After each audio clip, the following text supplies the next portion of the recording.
Hi gang, in this video we're just going to have a recap on these three concepts here.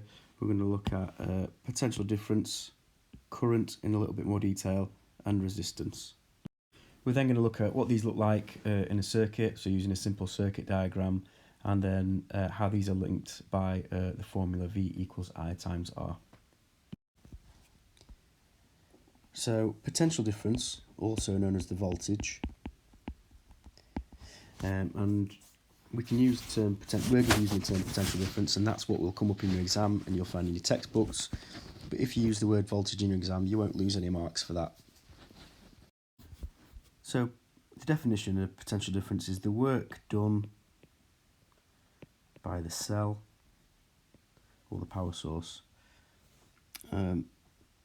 as charge flows through a circuit.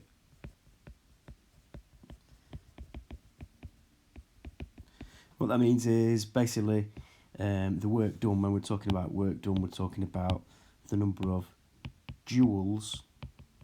Remember, joules is a measure of energy. The joules per coulomb. So it's how many joules of energy are in each coulomb, and altogether that creates an electromotive force, and that pushes electrons around the cell, and that creates current. So the more joules that a coulomb has, the higher its potential difference, the more volts it has, the more voltage. The more voltage it has, the greater the current, so the greater the flow of electrons. Remember that when we studied this in class, we looked at the directly proportional relationship across an ohmic resistor, where if you doubled potential difference, then you'd also double current as well. If you tripled it or quadrupled it, you'd quadruple the current as well. So that's just something important to remember. So potential difference, it's how many joules per coulomb there is, so how many joules of energy in every coulomb, and then the result of that is the more energy these coulombs have, the higher the current. So that kind of stands to reason when we were looking at our power supply. When we increased the potential difference on the power supply, the current then also increased. And by doing that, we were basically simulating having more than one cell, like a number of batteries. So we were just saying basically that we're giving those electrons more energy, and therefore they flow around the circuit faster. And then onto resistance. Resistance is just basically like electrical friction. It's something that limits the flow of current through a circuit. So we looked at things like a fixed resistor, which is here. And remember, inside that we just basically said that was like a tightly coiled length of wire, which just made a very long distance into a very short distance. So a really long wire, which would then coil up into a short space to make it smaller, but the electrons still have to flow through all that space, which kind of stands to reason when we did the experiment resistance through a wire, and we found that as a wire gets longer, its resistance increases. We proved that.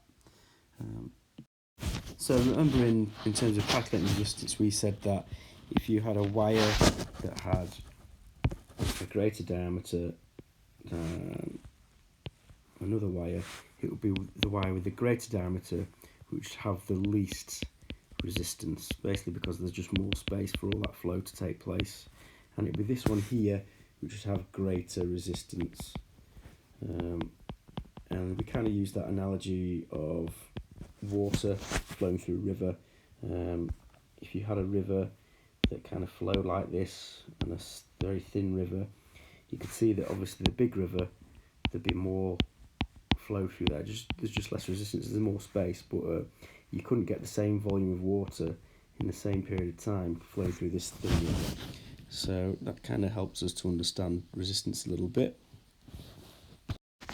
And as we just mentioned as well, the length of a wire also increases resistance. So if you increase the length of a wire, you increase the resistance. So to overcome that, you need a greater potential difference to increase the current further. remember that resistance, R, is the symbol that it's used in equations, and the unit of measure is the omega sign, which actually means ohms. So in this example here, we've got a circuit. In the first example, we've got this fixed resistor. We know it's a fixed resistor because it's just that rectangle shape. There's no lines going through it or anything like that. And then we've got our ammeter, which of course measures the current, and that's given us a reading of 3 amps. And then we've got a voltmeter, which is in parallel in this circuit. The voltmeter always goes in parallel to measure the volts. And the ammeter, because in a circuit, in a series circuit, the current is always the same. The ammeter is here, but it could quite easily be here as well. It would make no difference. And the ammeter is given a 3 amps. The voltmeter is given a reading of 6 volts. So we've put the voltmeter here, so we're measuring either side of this fixed resistor here. So we're going to find out the voltage. We know the voltage going through there, sorry. And we know now the amps that's going through as well. We just now need to find out the resistance. So we know that we have the formula V equals I times R. We could do the same thing that we did last time, and we just take the two things that you multiply together, the thing you want to find, and you kind of put that on top, and that gives you this triangle shape here. Again, this being your dividing line here and your multiplication line. So in this example, we want to find R. So I'll pause the tape now, have a go at writing out the equation.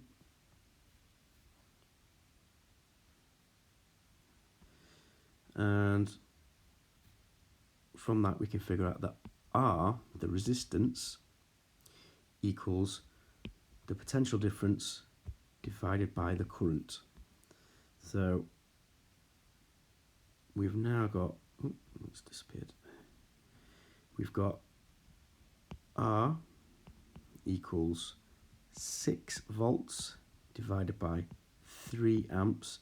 And you don't have to put the units of measure in. I like to do it just because it kind of helps me to remember where I am, and it helps me kind of link back to the formula because I know what I'm doing at each stage. So R equals 6 divided by 3, so R equals 2 ohms. So the resistance in this fixed resistor would be 2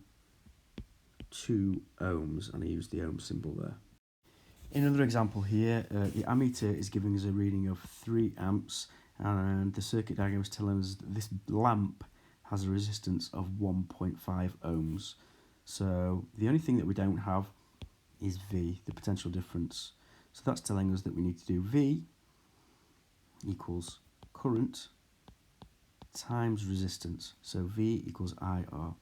So V, the potential difference, equals 3 amps multiplied by 1.5 ohm. Oops, that's not very good. Let me draw that again. Equals 1.5 ohms. So V equals 4.5 volts. So all we did to do that was we just took this equation, we rearranged it a little bit, figured out what we needed to do. If it was current that we needed to figure out, well, all we need to do is just cover up current and see what we're left with, and we'll be left with V divided by R. So I would equal V divided by R. Okay.